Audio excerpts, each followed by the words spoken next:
पूज्य राष्ट्रीय संत श्री असंग देव जी, जो मेरे गुरुदेव हैं, उनके चरणों में सादर प्रणाम निवेदित करते हुए आइए एक छोटा सा प्रसंग। तृष्णा क्या है? तृष्णा जो है उसमें संतुष्ट न रहना और की चाह न करना, ये तृष्णा है। आइए एक कथा के माध्यम से इसको समझते हैं। एक राज्य था, उस राज्य में एक भिखारी था और वो भिखारी भीख मांग मांग करके अपने जीवन चलाता था। और इतना भीख मांगा और भीख मांग मांग करके बहुत बड़ा मकान बनाया। इतना बड़ा मकान, धन दौलत होने के बावजूद उस आदमी ने भीख मांगना छोड़ा नहीं, मांगता ही रहा। उस राज्य के राजा को पता चला कि हमारे राज्य में एक भिखारी है और वो भिखारी रोज भीख मांगता है। उनके पास धन दौलत की कमी नहीं, बहुत बड़ा मकान है, बंगला है, सब कुछ है, लेकिन भीख मांगना नहीं छोड़ा। राजा ने कहा कि ये तो बड़ी बेइज्जती वाली बात है कि इतना बड़ा आदमी होने के बाद भी भीख मांगना नहीं छोड़ा है। तो अपने सिपाहियों को आदेश दिया और कहा कि उस भिखारी को आज दरबार में पेश करो और आज हम उसको इतना देंगे कि इसके बाद उसको भीख मांगना नहीं पड़ेगा, वो भीख मांगना छोड़ देगा। सिपाहीगण गए और उस भिखारी को लेकर के राज दरबार में आए। राजा ने कहा कि आप इतना होते हुए भी, पहले चलो निर्धन थे, आप भीख मांगते थे, कोई बात नहीं, लेकिन आपके पास इतना धन हो गया है, उसके बावजूद आप भीख मांग रहे हैं। चलिए, और कुछ चाहिए आपको तो मैं देता हूं, फिर उसके बाद भीख मत मांगना। राजा सिपाहियों के सहित उस भिखारी को बहुत बड़ा जो उसका खेत था, हजारों एकड़ की खेती जहां पे होती थी, उस खेत पर राजा उस भिखारी को लेकर के गया और उस भिखारी से राजा ने कहा कि देखो, जो हजारों एकड़ का खेत दिख रहा है वो हमारा है, तुमको करना क्या है? इस खेत में तुम जितने दूर तक दौड़ोगे वो सारा खेत मैं आपके नाम कर दूंगा और इसके बाद फिर भीख मत मांगना। वो आदमी सोचने लगा कि राजा तो बहुत अच्छा कह रहा है कि जितना दूर मैं इसको दौड़ पाऊंगा उतने एकड़ जमीन मेरे नाम हो जाएगा। वाह, क्या बात है! भिखारी ने स्वीकार किया और कहा कि ठीक है राजा जी, मैं दौड़ता हूं। आप झूठ तो नहीं बोल रहे ना? राजा ने कहा नहीं, झूठ नहीं बोल रहा हूं। आप जितना दूर दौड़ेंगे, जितने एकड़ आप दौड़ पाएंगे, उतने एकड़ जमीन आपके नाम मैं कर दूंगा। राजा ने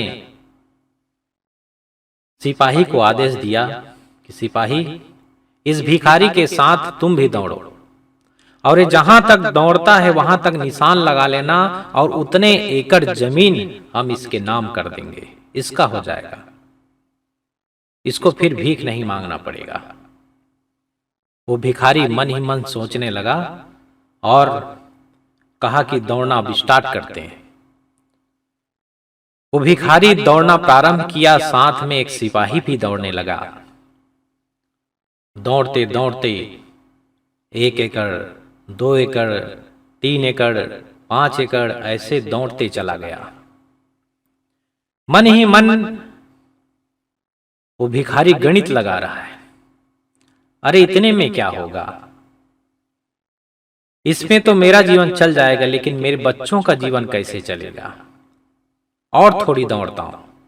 थोड़ी देर और दौड़ा, 5 एकड़ 6 एकड़ दौड़ दिया। फिर सोचा कि बच्चों को तो चलो ठीक है, लेकिन मेरे जो नाती पोते होंगे उसके लिए कम पड़ेगा, और दौड़ना पड़ेगा।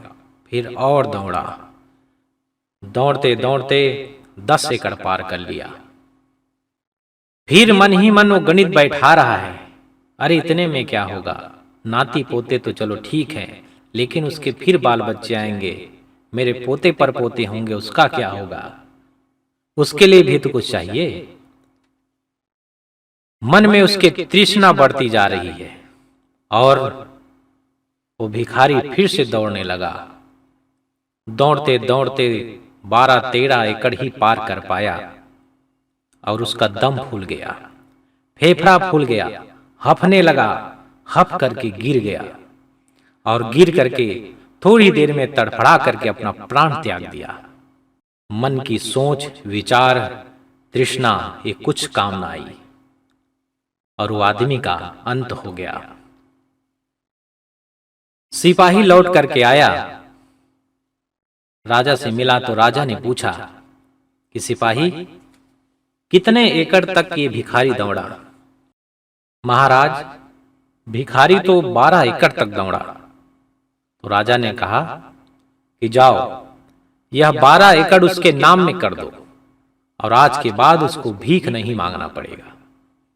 सिपाही ने कहा कि महाराज बात तो ठीक है, दौड़ा तो जरूर, लेकिन गिर करके, हफ करके फेफड़ा उसका फूल गया और वहीं वो मर गया।